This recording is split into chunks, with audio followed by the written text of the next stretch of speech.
All right, this is Small Engine Mechanic Mike here again, and we're at the Black River and Western Railroad here, displaying some engines. So just thought we'd show this 6 horsepower Witte diesel engine that I have here. Some people may remember a couple videos from years back of me getting this engine and running it, things like that. There's even a video on 805 Road King's channel of a startup of this engine in the fall when it was, 30 degrees the previous night. We had to kind of work at it then. It should start up pretty easy today.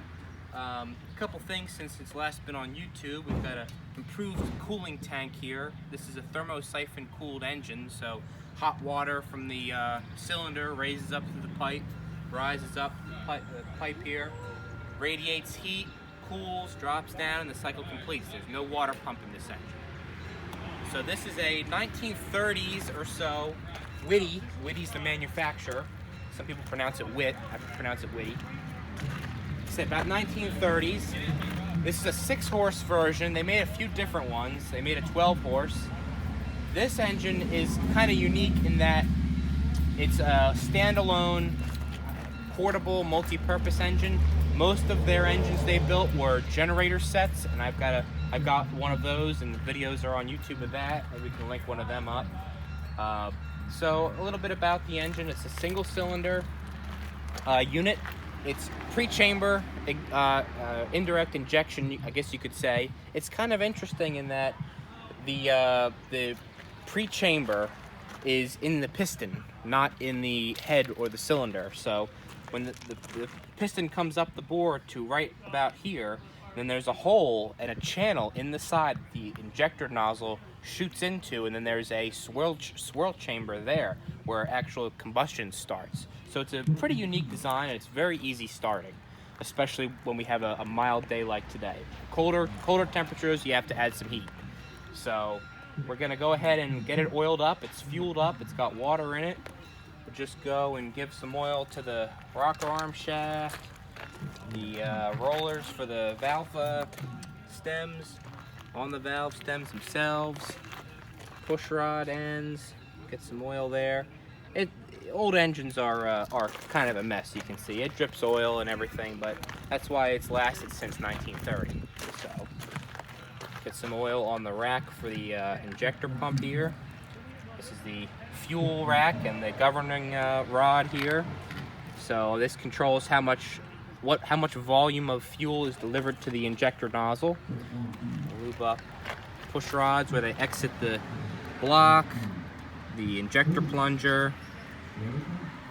You can't over oil it, so don't worry about that. Like I said, we've got fuel. The temperature gauge says about 70 degrees. So it's not, it's pretty mild today.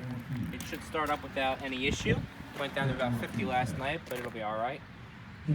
And we're pretty much ready to start. So we've got a hand crank here on the crankshaft.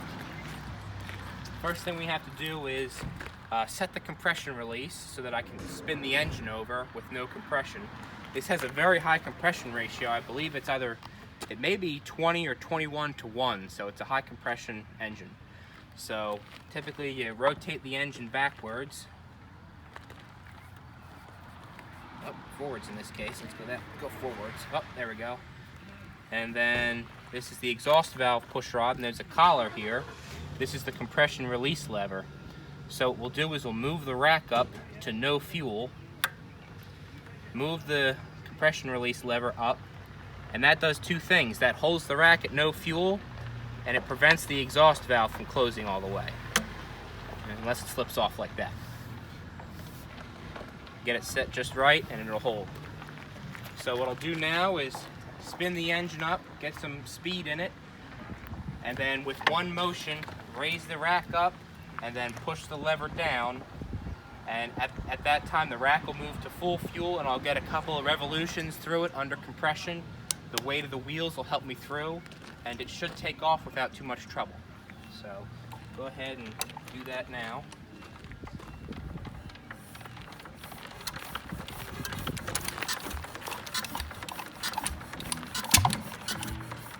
Almost. Not quite.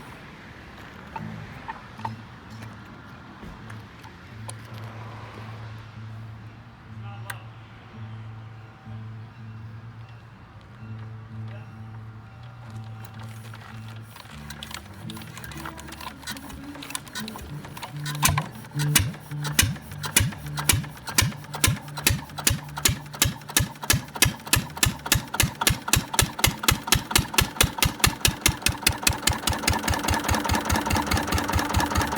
it.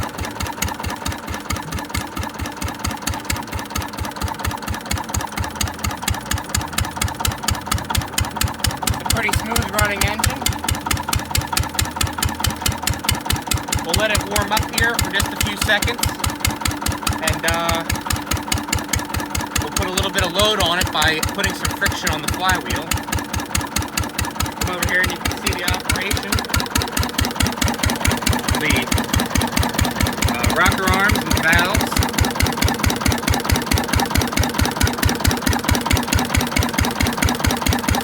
We got the plunger here for the injection pump. Every time that moves up, it shoots a charge of fuel in the cylinder. The fuel rack on the pump, if I push it down, it's going to increase the speed.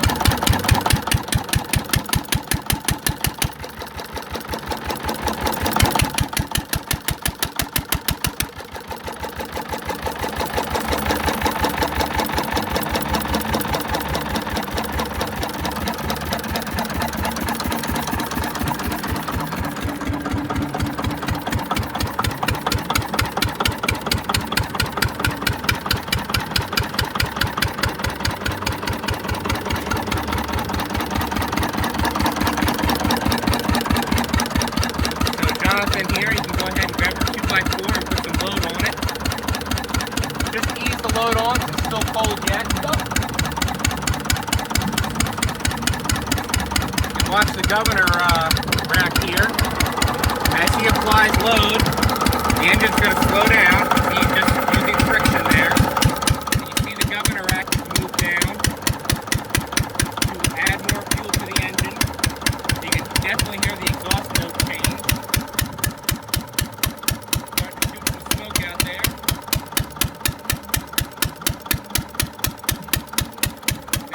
Watch the governor rack. Now Jonathan released the load. And we move to a very low fuel position. Go ahead and put the load back on, Jonathan. Watch that governor rack. There you go.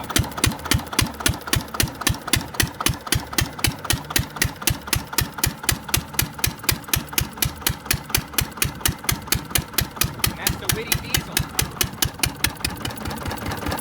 It's been a very reliable engine. It didn't take much work to get it running. Just a little bit of cleaning, and it was off and away.